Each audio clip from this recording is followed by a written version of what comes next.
नमस्कार जय जगन्नाथ मु मोनालिसा आपण मानक गोटे सुंदर कथाटे नहीं आपण पाखक आसी मोर बंधु माने समय सदुपयोग मनीष जीवन को मोर बंधु माने सार्थक करने पूरा कर्मर ही आवश्यकता रही निजर कर्म को ठीक भाव जे नहीं जाई थाए आरंभर शेष पर्यंत तांको तो महापुरुष और महान व्यक्तिर आख्या दि जाए।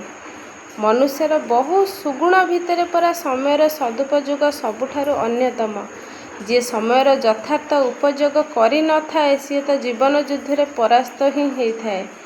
सदा सर्वदा सफलता ता ठारु बहु दूर रे थाए। ठीक समय बा निर्धारित समय अनुसार प्रत्येकटी कार्य करिबा प्रत्येक व्यक्तिर ही आवश्यक। समय वर्तुता प्रायतः समस्त घरे तो घंटा थाए मोबाइल भी एबे हो गलानी सबू ठीक भाव चली किंतु मोर बंधु माने प्रायतः लोक देखते समय केतेटा बाजिलानी मोर यही समय ऑफिस जीवार थिला पिलाटीए पई ता माँ व्यस्त हो पड़े स्कूल जीव 3टा बाजिलानी खिया है नहीं स्कूल रू पिलाटीए आसी नहीं एते समय हो गलानी एमती बंधु माने समस्ते कही चली थांती खाइबा शोइबा टीवी देखिबा किए आसती किए जाती पिला कहीं शोई नहीं ए सबू ही समय रे देखती किंतु मोर बंधु माने ए सबू समय देखुछंती ठीक जे किंतु केउ समय रे केउ कार्य करिबा ताहार सुंदर तालिकाटी निहाती भाव प्रस्तुत करंतु ताहाले आपण समयर मूल्य ही बुझी पारिबे। समयर सदुपयोग पई प्रत्येक लोक यत्नवान हेबा निहाती दरकार। समय कहार तो अपेक्षा करे नहीं। मनीष तो जन्म ठारू मृत्यु पर्यंत समय ठारू अनेक किछि शिक्षा लाभ करे। ऋतुर परिवर्तन होता है। सूर्य उदय ठारू चंद्रर अस्त पर्यंत समय नियम रे ही बंधा होता है।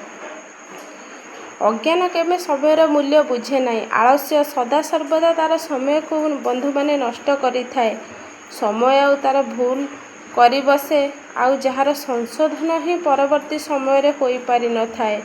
समयर सदुपयोग समस्तक जीवन अत्यंत गुरुत्वपूर्ण। खाद्य ग्रहण पाठ पढ़ा विश्राम कर्म को आग को ही बढ़े नहीं जाए। जो माने समय प्रति सजग से माने तो आज उच्च शिखर रे छिड़ा होइछंती आउ जे समय को नष्ट कर दिए आलस्य ही निज आड़ को निज जीवन आड़ को टाणी आणे। जीवन को विपर्यस्त करने सह अनेक मध्य यथेष्ट कष्ट दे थाए। समयानुवर्तित जीवन को सुखमय करि थाए आउ आमे एहा को पालन करबा कष्टकर किंतु अभ्यास रे मोर बंधु माने थरे पड़ी गले ना आज हेउनी आज आमे कोन कहूचे आज दिनटा सरी जाऊ काली ठारू मु गोटे कार्य निर्धारित भाव रे करिवि पुणी काली ही दिनटा केमिति कौन कार्य व्यस्तता भितर कि शोइबारे बसिबारे बुलिबारे सरी जाउछि सेतबेले भी आमे कौन कहि दउचे नाई नाई ता पर दिन ठारू मु आरंभ करिवि आउ किंतु एमती कही कही आमे एते खराब आड़ को गति करि जाऊ जहा कि जीवनर सफलता कौन आमे समय तो मूल्य आरंभरू बुझिलेनी। तेणुक समय कौन आउ पछरे आसीबो कि आज दिनटा सरीगला पर से आज सरीगला हुए तो 6 दिन 7 दिन पर से 12टी आसीबो किंतु आउ सेई तारीखर सेई समयटी केबे भी मोर बंधु माने आसीबो नाही।